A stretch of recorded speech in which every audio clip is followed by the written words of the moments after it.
ناظرین،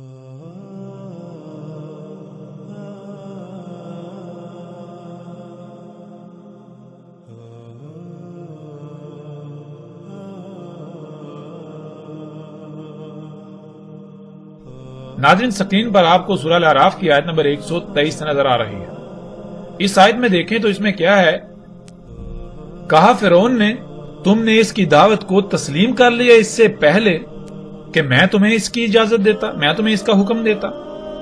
نہیں ہے یہ، مگر یہ کیا ہے؟ یہ ایک منصوبہ بندی ہے جو تم نے منصوبہ بندی کی ہے مدینہ میں، مدینہ کے جو اہل ہیں ان کو مدینہ سے نکالنے کے لیے، پس جلد ہی تمہیں اپنے اس کیے کا علم ہو جائے گا۔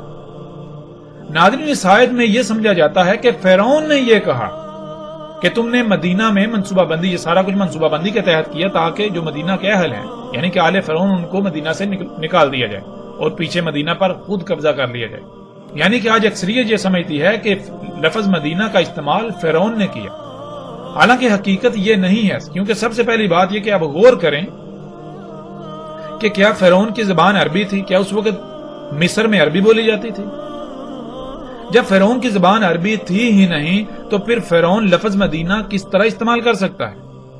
ناظرین، قرآن ان قوموں کا یا فرعون کا کلام نہیں ہے، قرآن اللہ کا کلام ہے۔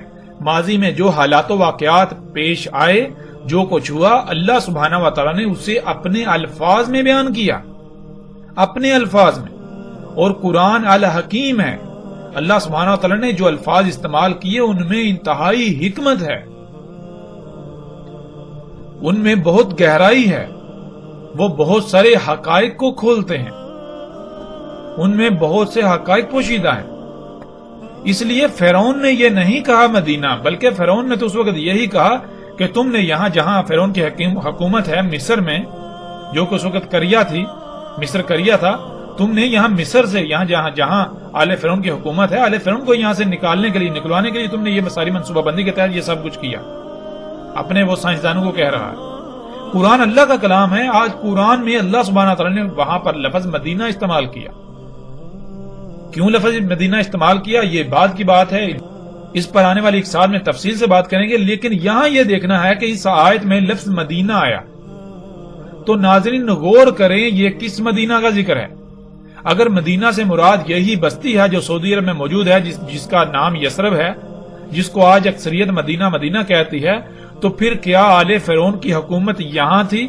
موسیٰ علیہ السلام کو یہاں بھیجا گیا؟ کیا اس مدینے کا ذکر ہو رہا ہے؟ پھر اسی طرح جب ہم آگے بڑھیں تو آگے آپ کو مزید آیات ملیں گی۔ سورہ یوسف کی آیت نمبر 30 میں بھی آپ کو لفظ مدینہ ملے گا۔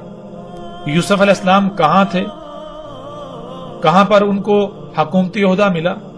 یہ سب جانتے ہیں کہ مصر کی بات ہے۔ یوسف علیہ السلام مصر میں گئے، وہ بکتے بکاتے مصر میں پہنچ گئے۔ مصر کے جو اعلی حکومتی عہدیدار ہے اس نے انہیں پالا، اس نے انہیں بڑا کیا۔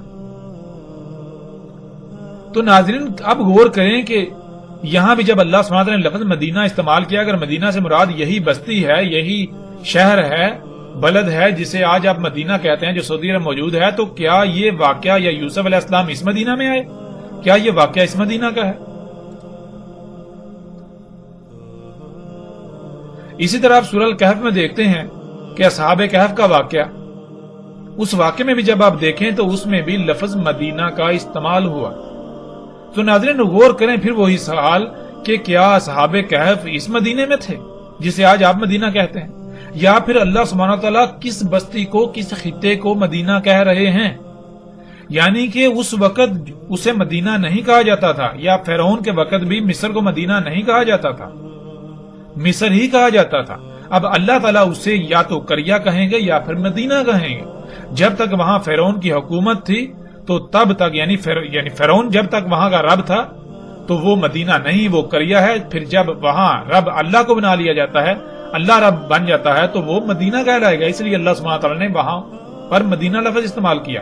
جب مصر ظاہری طور پر تو ابھی فرعون کے ہاتھ میں تھا، لیکن حقیقت یہ تھی کہ اب فرعون کا انجام اس کے سر پر آ چکا ہے، مدینہ یعنی مصر جو ہے فرعون کے ہاتھوں سے نکل چکا ہے، اب مصر جو ہے وہ مدینہ بن چکا ہے اللہ کے قانون میں۔ بالکل اس طرح ناظرین غور کریں قرآن میں باقی جتنے بھی مقامات ہیں ان پر جو مدینہ کا ذکر آیا، ان میں جو مدینہ کا ذکر آیا، کیا وہ اس مدینہ کا ذکر ہے؟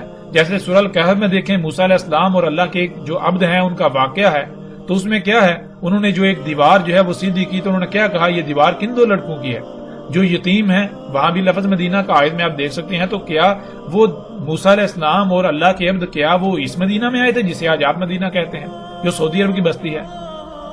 اب غور کریں کہ کیا اس وقت کے لوگ اسے مدینہ کہتے ہوں گے؟ نہیں، بلکہ قرآن میں اللہ سبحانہ وتعالیٰ اسے مدینہ کہہ رہے ہیں۔ وہ بستی جو ہے وہ کسی اور نام سے جانی پہچانی جاتی تھی۔ جیسے مثال کے طور پر آج آپ مختلف نام استعمال کرتے ہیں، کابل، کراچی، لاہور، فلاں فلاں، اس طرح جو نام استعمال کرتے ہیں، کل کو جب مثال کے طور پر آپ تصور کریں کہ اگر دنیا، یعنی کہ اگر ساتھ نہ آنی ہو، دنیا آگے اور چلنی ہو، اور امت نے آنا ہو، اور قوم نے آنا ہو، یہ قوم جب ہلاک ہو، یہ امت جب ختم ہو، تو آگے آنے والی قوم کو جب اللہ تعالیٰ ہدایات دیں تو اللہ تعالیٰ کیا بتائیں گے؟ کیا اللہ تعالیٰ یہ کہیں گے کابل میں ایسا ہوا تھا؟ کیا اللہ تعالیٰ یہ کہیں گے کہ کراچی میں ایسا ہوا تھا، لاہور میں ایسا ہوا تھا، دلی میں ایسا ہوا، ممبئی میں ایسا ہوا تھا؟ نہیں، بلکہ اللہ سبحانہ و تعالیٰ صرف دو طرح کی تقسیم کریں گے، یا تو مدینہ کا لفظ استعمال کریں گے یا پھر کریا کا لفظ استعمال کریں گے۔ تو ناظرین غور کرتے جائیں، آپ دیکھیں قرآن میں کہ قرآن میں اللہ سبحانہ وتعالیٰ نے جہاں جہاں لفظ مدینہ کا استعمال کیا، اگر مدینہ سے مراد وہ بستی ہے جسے آج اکثریت کہتی ہے، تو پھر قرآن میں جس مقام پر لفظ مدینہ آیا تو وہاں بھی آپ کو وہی بستی لینا پڑے گا، اس کا مراد وہی بستی لینی پڑے گی جسے آج مدینہ کہا جاتا ہے اور لوگوں کے ذہنوں میں راسخ کر دیا گیا ہے۔ حقیقت یہ ہے کہ وہ آج ام القریہ ہے، ام القریہ میں سے ایک قریہ ہے، یعنی ایسی بستی جہاں اللہ کا دین قائم نہیں ہے، جہاں فطرت نہیں بلکہ فطرت کی ضد ہے، اللہ کی مخلوقات تبدیل شدہ ہے، تمام کی تمام تبدیل شدہ مخلوقات ہیں، اللہ کی مخلوقات نہیں ہے، جہاں دجال دندناتا پھر رہا ہے۔ اور ظاہر ہے ناظرین غور کریں، جہاں فطرت ہوگی وہاں دجال کیسے آ سکتا ہے؟ یعنی دجال تو ہے ہی فطرت کی ضد، دجال تو ہیں ہی وہ اشیاء، یعنی کہ انسان ان مخلوقات کو، ان اشیاء کو اپنے لیے فائدہ مند سمجھتا ہے، اپنے لیے مسیحا سمجھتا ہے، جو اللہ کی خلق کردہ نہیں ہے، جو اللہ کے مقابلے پر انسان نے اللہ کے ساتھ شریک بنتے ہوئے اپنے لیے خلق کی، اور انہیں اپنے لیے فائدہ مند سمجھتا ہے، اپنے لیے آسائشیں سہولتیں مسیحا سمجھتا ہے، فائدہ مند سمجھتا ہے۔ لیکن کیا حقیقت یہی ہے؟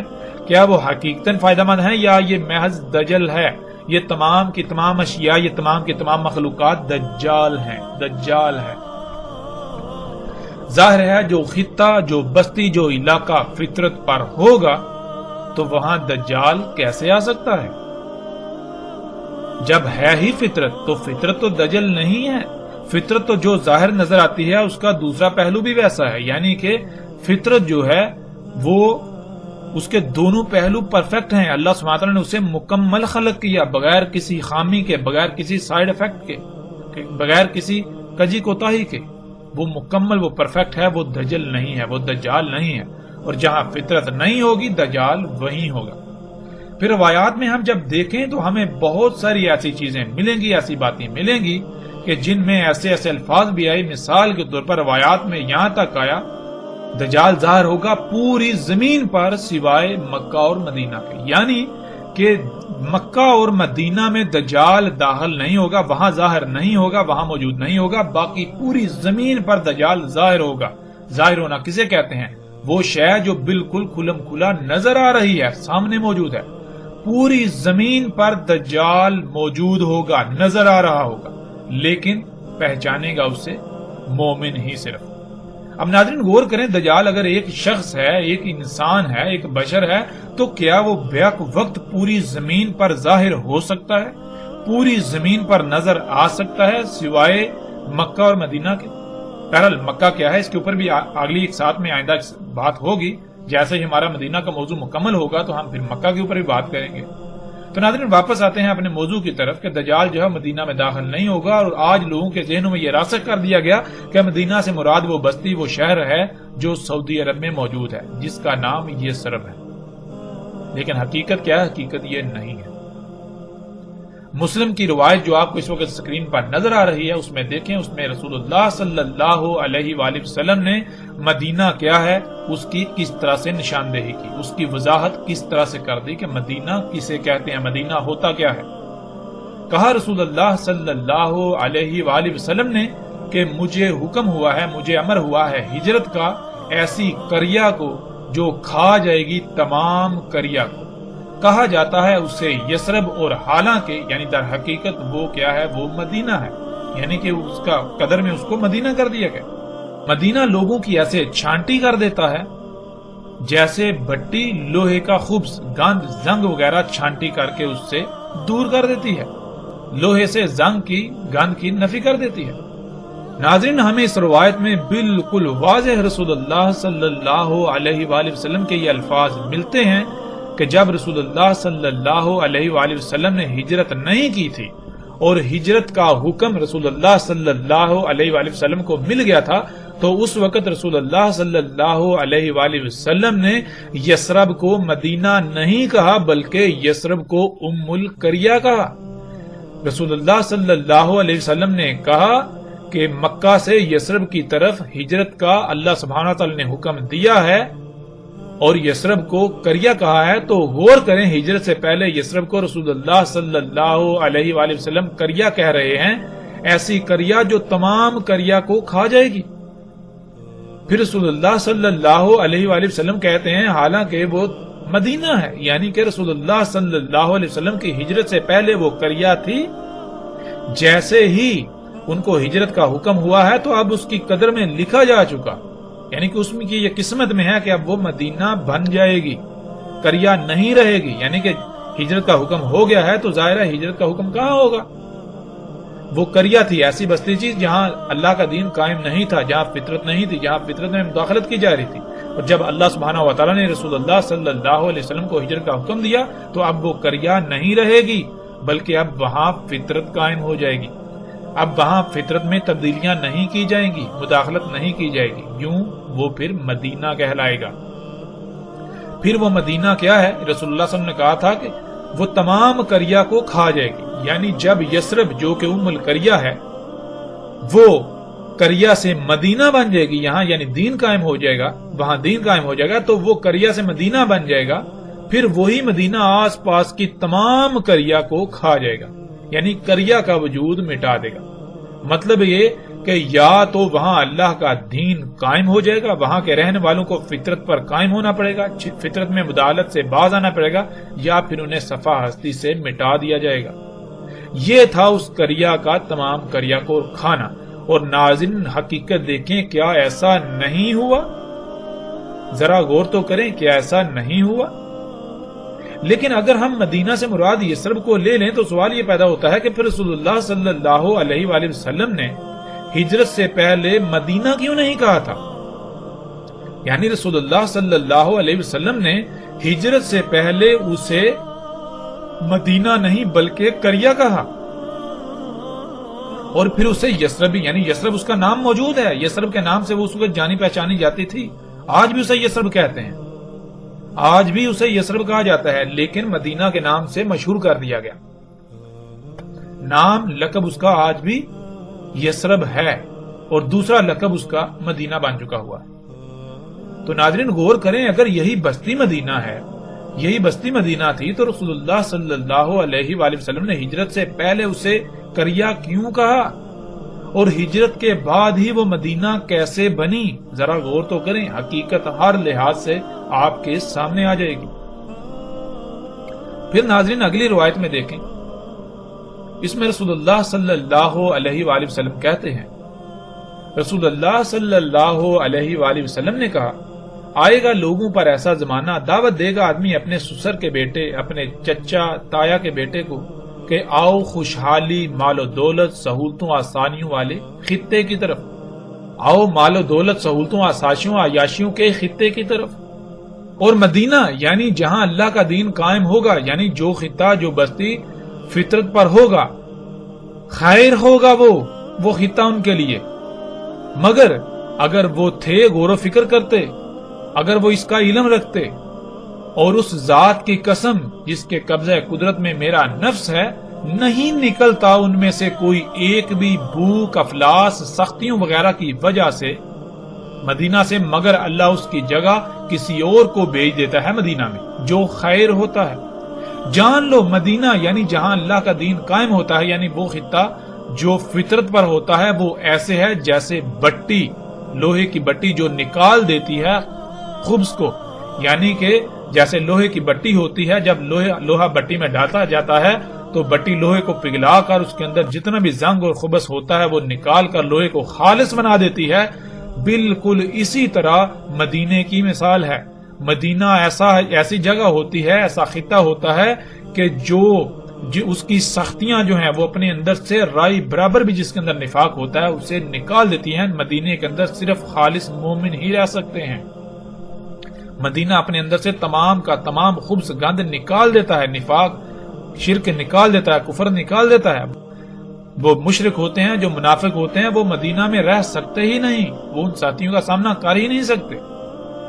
پھر رسول اللہ صلی اللہ علیہ وآلہ وسلم نے کہا نہیں قائم ہوگی ساتھ یہاں تک کہ نکال دے گا مدینہ، یعنی جہاں اللہ کا دین قائم ہو، یعنی وہ خطہ جو فطرت پر ہے، وہاں کی سختیاں نکال دیں گی وہاں کے شر والوں کو، جیسے خباثت نکالنے والی بٹی نکال دیتی ہے لوہے کی خباثت، یعنی جیسے بٹی لوہے کو پگھلا کر خالص بنا دیتی ہے، اس میں سے جتنا بھی گند ہوتا ہے وہ نکال دیتی ہے، بالکل اسی طرح جہاں فطرت ہوتی ہے، جو خطہ فطرت پر ہوتا ہے، جہاں دین قائم ہوتا ہے، وہاں ایسی سختیاں، آزمائشیں، بھوک، افلاس وغیرہ آتی ہے کہ وہاں صرف اور صرف مومن ہی یعنی فطرت پر انحصار کرنے والے ہی ٹھہر سکتے ہیں۔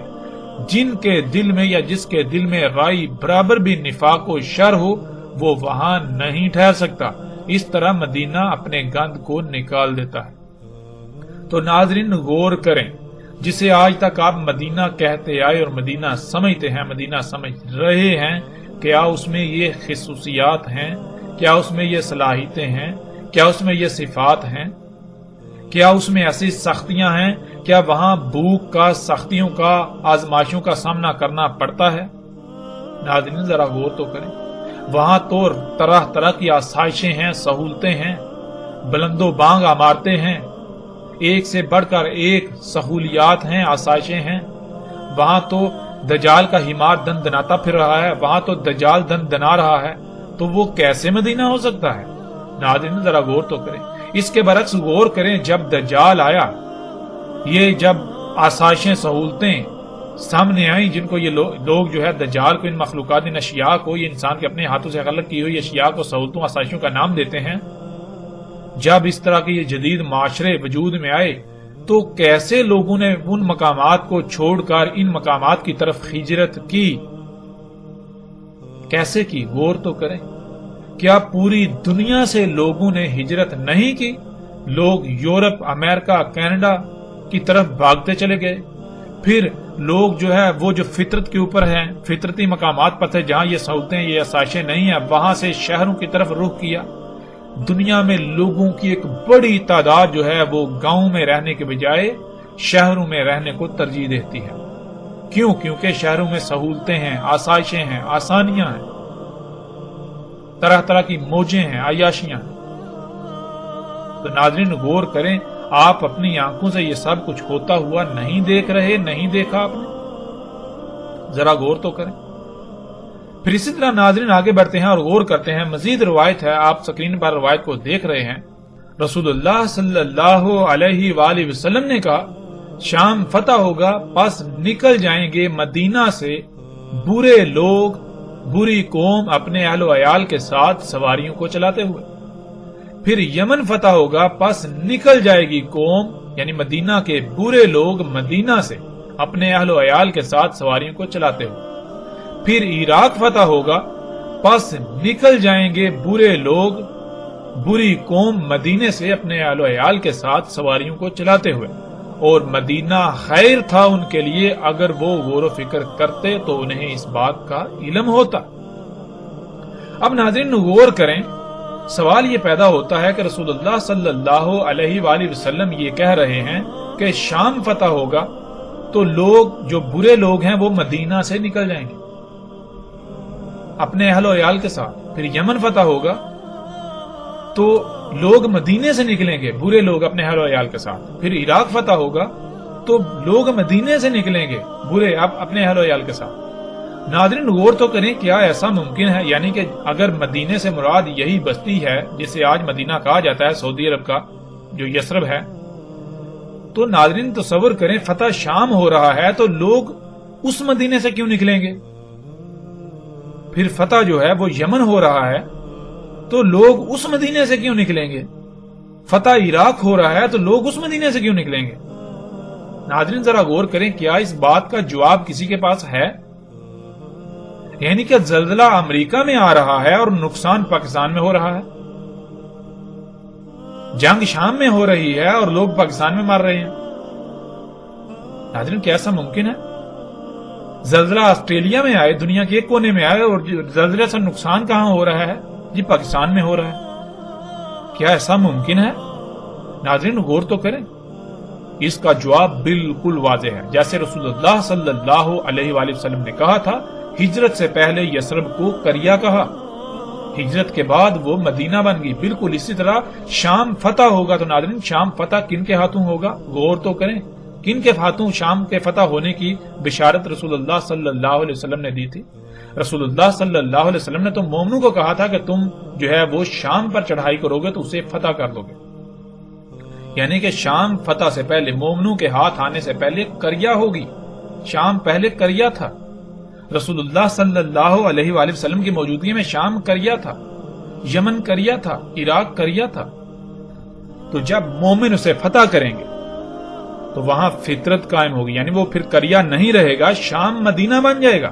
جب شام مدینہ بنے گا تو مدینے میں یعنی پہ فطرت کے اوپر قائم ہونا آسان تو نہیں ہے۔ جو لوگ خواہشات کی اتباع کرتے ہیں پھر ان کی خواہشات کیسے پوری ہوں گی؟ وہ کیسے سختیوں کا سامنا کرنا پڑیں گے؟ ظاہر ہے پھر تو وہ ان علاقوں کی طرف ہجرت کریں گے جہاں ان کی خواہشات پوری ہوں، جہاں ان کو آسائشیں مل سکیں، ان کو سہولتیں مل سکیں، جہاں وہ اپنی خواہشات کے مطابق زندگی گزار سکیں۔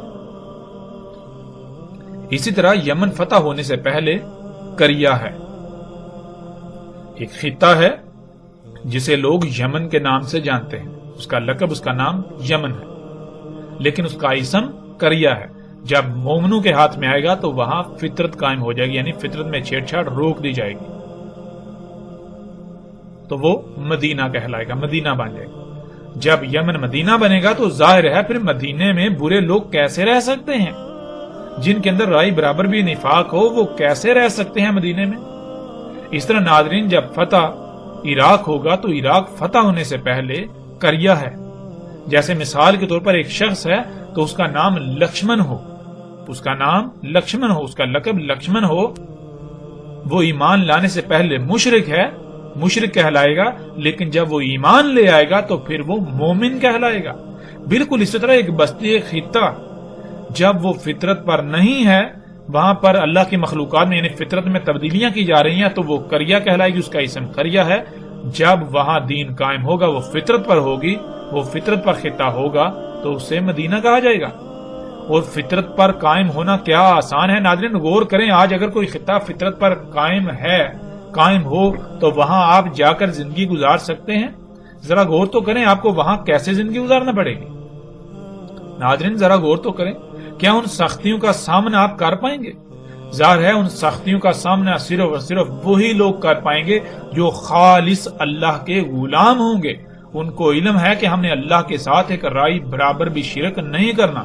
شرک کیا ہے؟ یعنی کہ اللہ ہمارا رب ہے، اس نے ہمیں خلق کیا، ہماری ضروریات اسی نے جیسی ضروریات خلق کی ہم ویسے ہی استعمال کریں گے، ویسی ضروریات سے اپنی زندگی گزاریں گے۔ اب ہم اس کے ساتھ شرک نہیں کریں گے، یعنی کہ کسی اور کی ضروریات کو استعمال نہیں کریں گے، اس کے مقام پر کسی اور کو نہیں لائیں گے۔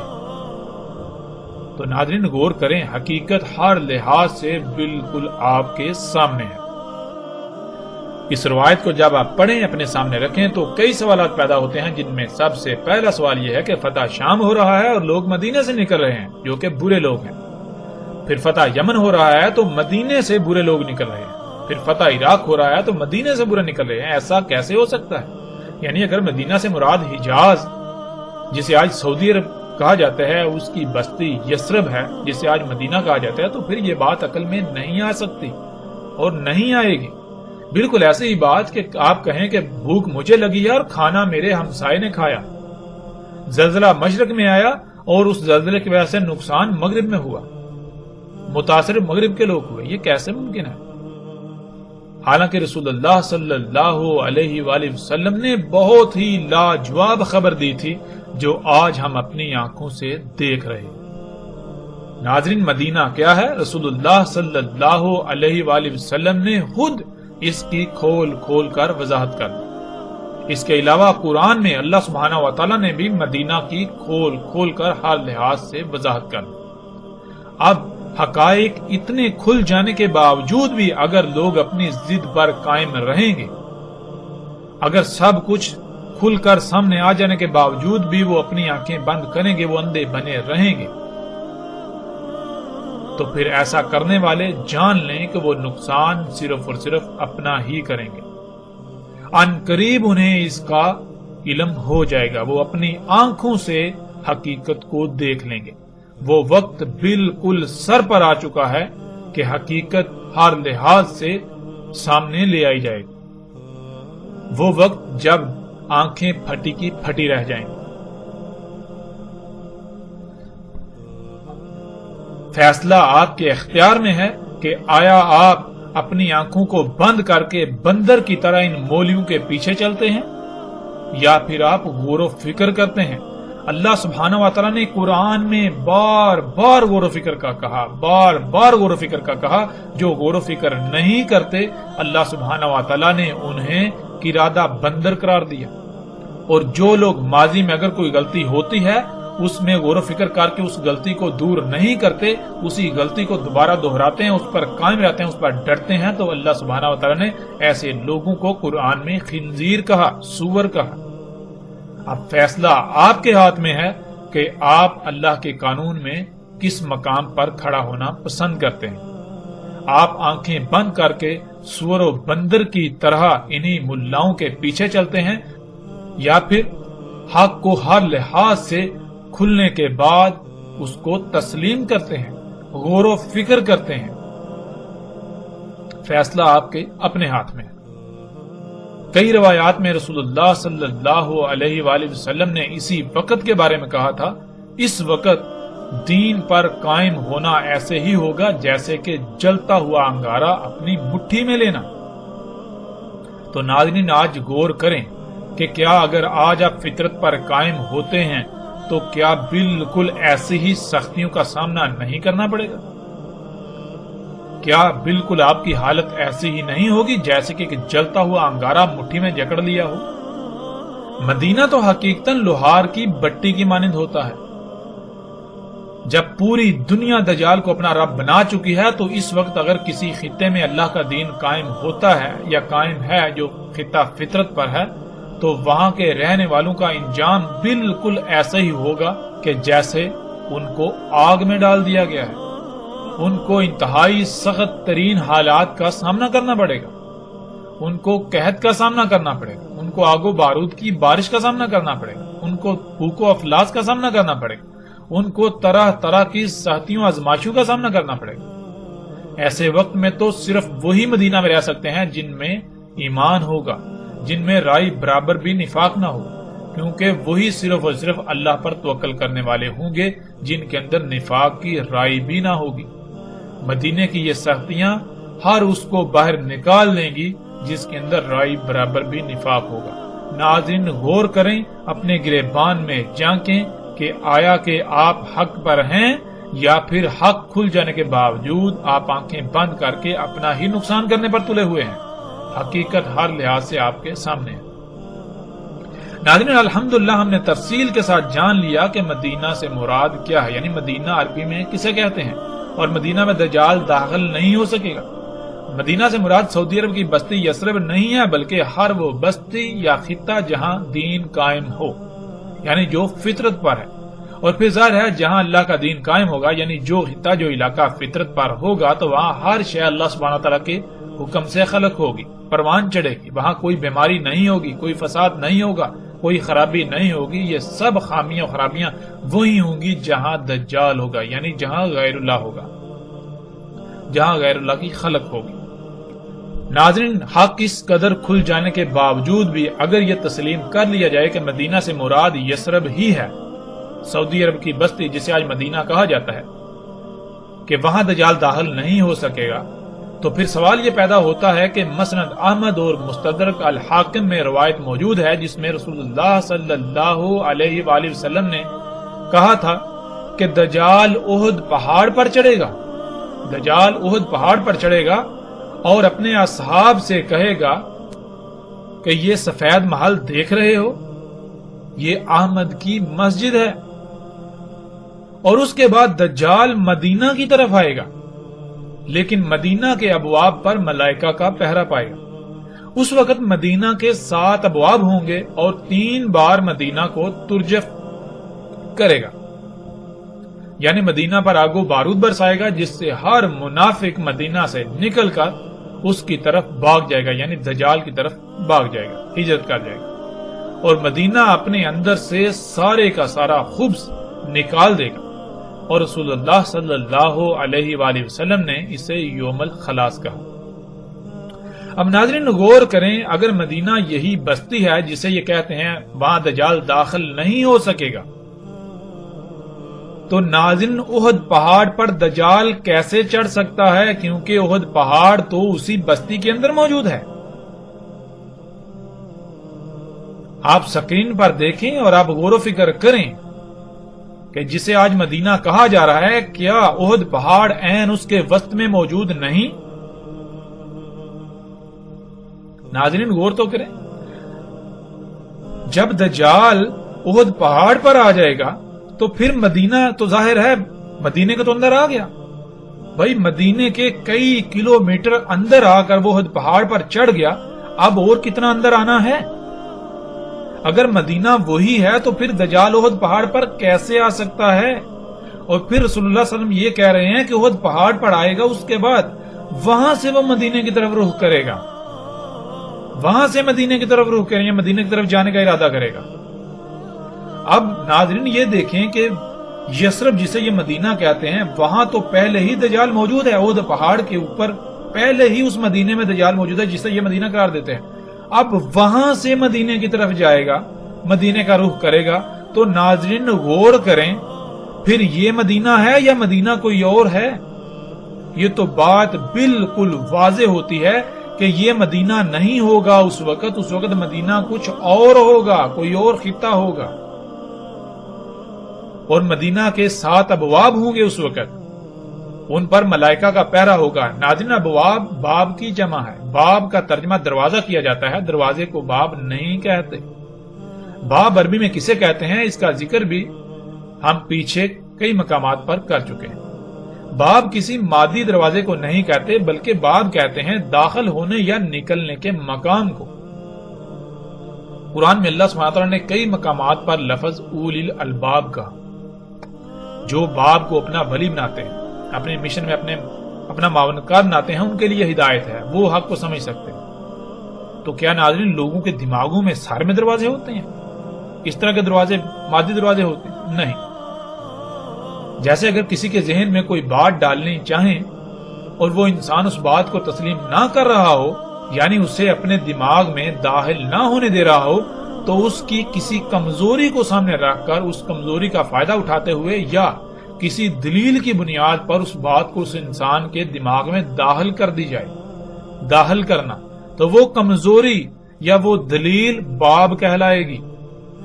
دجال یعنی یہ ٹیکنالوجی، یہ ایجادات مدینہ جہاں دین قائم ہے، جو فطرت ہے، وہاں داخل ہونے کی کوشش کرے گا تو 7 ویک پوائنٹ ہوں گے، یعنی 7 رستے ہوں گے، 7 باب ہوں گے، یعنی کہ ٹیکنالوجی کے وہاں داخل ہونے کے 7 رستے ہوں گے، 7 ایسے پوائنٹس ہوں گے، 7 ایسی کمزوریاں ہوں گی، یعنی کہ مدینے کے 7 ویک پوائنٹس ہوں گے جن کا فائدہ اٹھاتے ہوئے یہ مخلوقات وہاں داخل ہوں گی، داخل ہونے کی کوشش کریں گی۔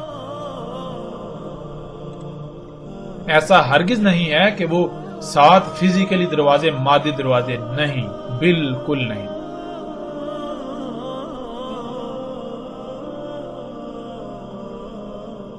جو بھی خطہ، جو بستی ایسی ہوگی جو فطرت پر ہوگی، وہاں یہ ٹیکنالوجی، یہ ایجادات داخل ہونے کے لیے 7 ویک پوائنٹس ہوں گے جن کے ذریعے سے داخل ہونے کی کوشش کریں گی، لیکن اللہ سبحانہ و تعالی مدینہ کی اپنے ملائکہ کے ذریعے حفاظت کریں گے۔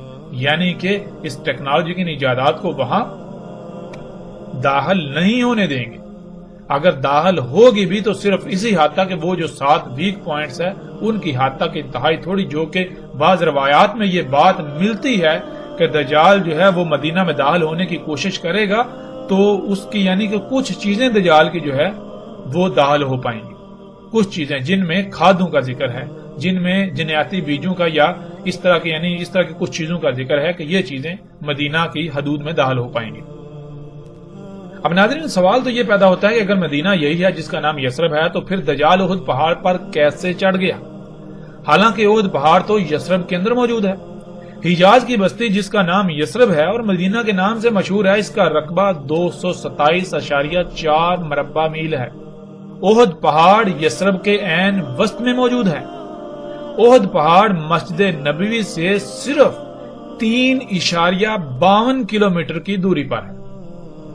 اس کے برعکس مسجد قباء جو کہ یثرب میں ہی موجود ہے وہ احد پہاڑ سے بھی آگے مسجد نبوی سے 11.4 کلومیٹر کی دوری پر واقع ہے.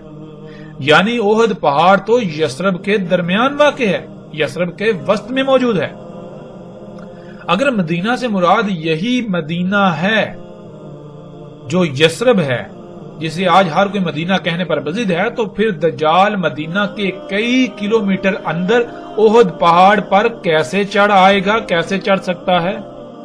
جو کہ آج آپ اپنی آنکھوں سے دیکھیں گے کہ دجال احد پہاڑ پر چڑھ چکا. یہ انتہائی غیر معمولی سوال ہے جس کا جواب کوئی بھی ایسی شخصیت نہیں دے سکتی، کوئی بھی ایسا شخص نہیں دے سکتا جو یثرب کو مدینہ کہنے پر بضد ہے.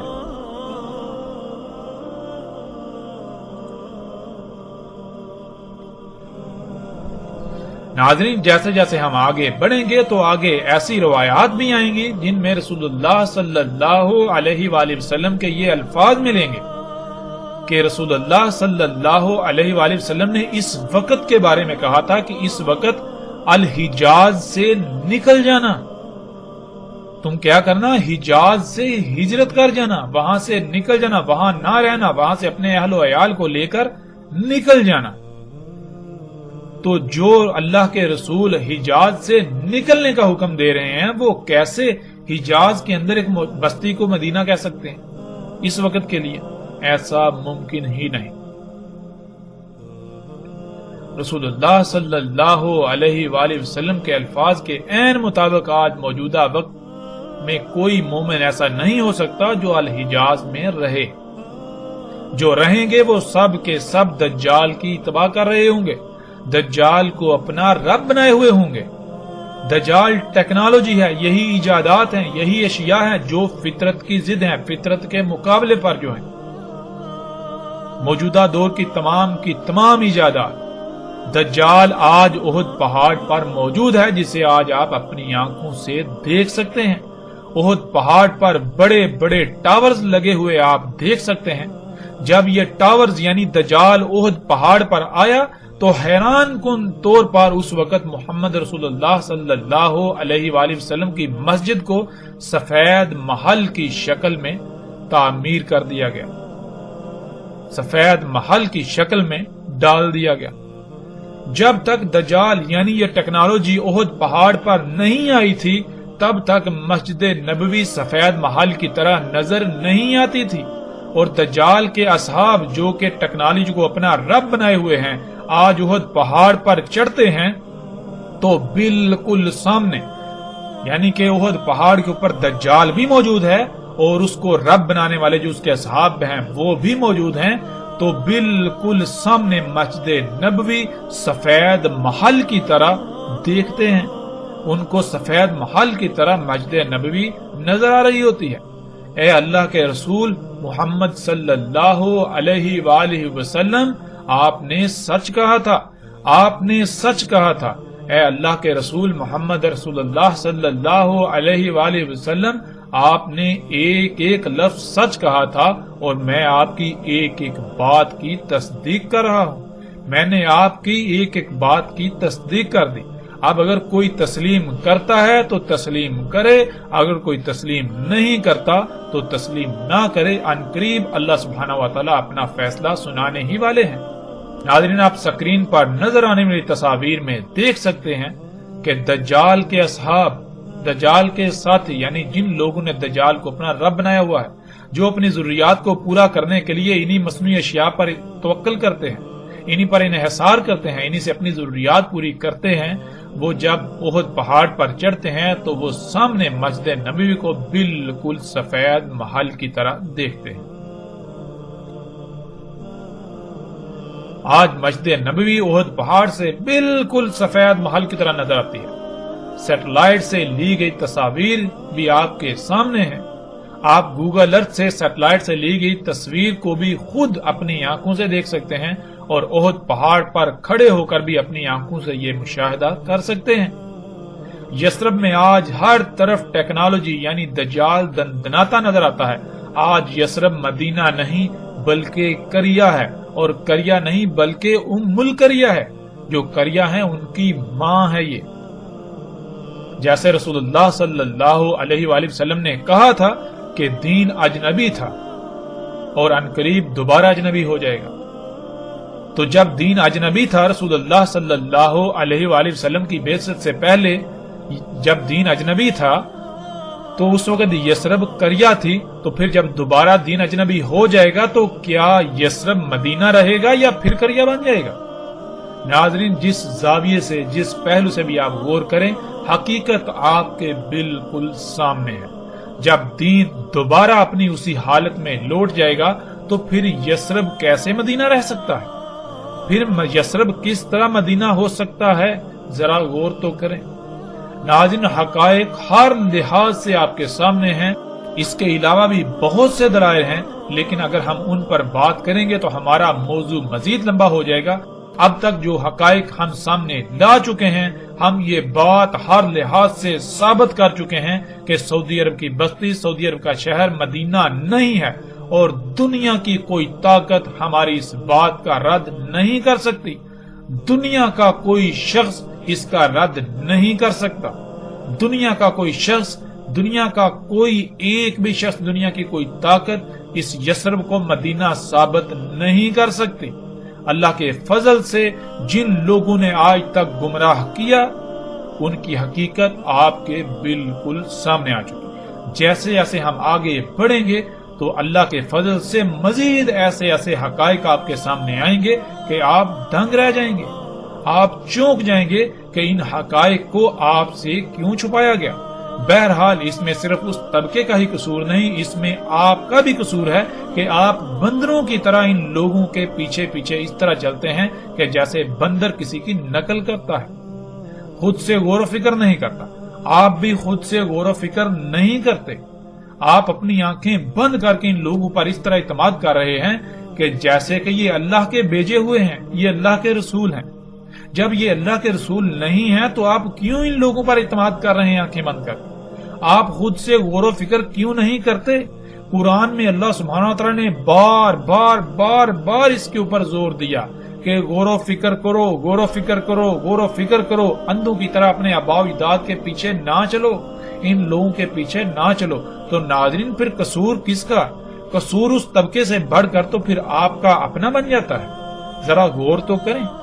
ہاں، یہ باتیں آپ کو کڑوی لگیں گی، ان باتوں سے آپ کو تکلیف ہوگی، لیکن یہ جان لیں وقتی طور پر تکلیف ہونے سے حقیقت بدل نہیں جائے گی، حق بدل نہیں جائے گا۔ تکلیف ہونے سے یا برا محسوس کرنے سے حق بدل نہیں جائے گا۔ بعد میں آپ کو سوائے پچھتاوے کے کچھ نہیں ملے گا۔ بعد میں آپ کہیں گے کاش اس وقت جب حق واضح ہوا تھا تو اس کو تسلیم کر لیتے، کاش اس وقت حق کو مان لیتے، اندھوں کی طرح ان لوگوں کے پیچھے نہ چلتے۔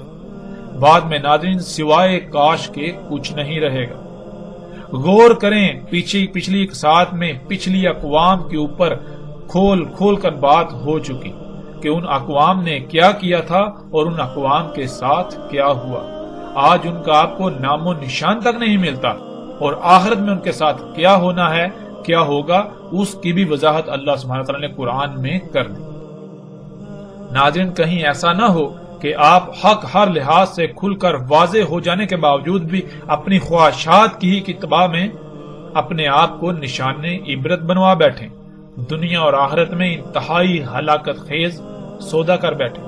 فیصلہ آپ کے ہاتھ میں ہے، حق ہر لحاظ سے کھل کر آپ کے سامنے آ چکا، اب آپ چاہیں تو اسے تسلیم کریں اور چاہیں تو اس سے انکار کر دیں۔ ہمارا اس سے کوئی نقصان نہیں ہوگا۔ ہمارا مقصد نہ کوئی فرقہ بنانا ہے، ہمارا مقصد نہ کوئی گروہ بنانا ہے، ہمارا مقصد کچھ بھی ایسا نہیں ہے کہ جس سے ہمارا اپنا کوئی مفاد وابستہ ہو۔ ہمارا مقصد ہے تو صرف اور صرف یہ ہے کہ اللہ سبحانہ وتعالی نے ہمارے اوپر یہ ذمہ داری عائد کی کہ ہم اس حق کو پہنچا دیں، اس دعوت کو پہنچا دیں، تو ہمارے ذمے صرف اور صرف اس پیغام کو، اس دعوت کو، اس حق کو پہنچا دینا ہے۔ اگر کوئی مانتا ہے تو وہ ہم پر احسان نہیں کرے گا، اور اگر کوئی نہیں مانتا تو وہ ہمارا نقصان بھی نہیں کرے گا۔ یہ بات ذہن میں رکھیں۔ باقی جن کو الزامات لگانے ہیں وہ جتنے جی چاہے دن رات کھل کر الزامات لگائیں۔ وقتی طور پر اس وقت تو وہ یہ سمجھیں گے کہ ہم بہت بڑا کارنامہ انجام دے رہے ہیں، ہمیں فتح حاصل ہو رہی ہے، ہم بہت بڑے مارکے انجام دے رہے ہیں، لیکن جب وقت اپنا فیصلہ سنائے گا تو پھر سوائے حسرت کے کچھ نہیں رہے گا، پھر سوائے پچھتاوے کے، پشیمانی کے کچھ ہاتھ نہیں آئے گا۔ اور ہم اللہ کے فضل سے جلد بازوں میں سے نہیں ہیں، ہم اجرت پسندوں میں سے نہیں ہیں، ہم تو وقت کا انتظار کرنے والے میں سے ہیں۔ ہم اس وقت کا انتظار کریں گے جب اللہ سبحانہ وتعالی اپنا فیصلہ سنائے گا تو نتائج سامنے آئیں گے۔ ہم نتائج کی بنیاد پر فیصلہ کرنے والے ہیں، ہم وقتی طور پر حالات و واقعات کو سامنے رکھ کر فیصلہ کرنے والے نہیں ہیں۔ تو فیصلہ آپ کے اپنے ہاتھ میں۔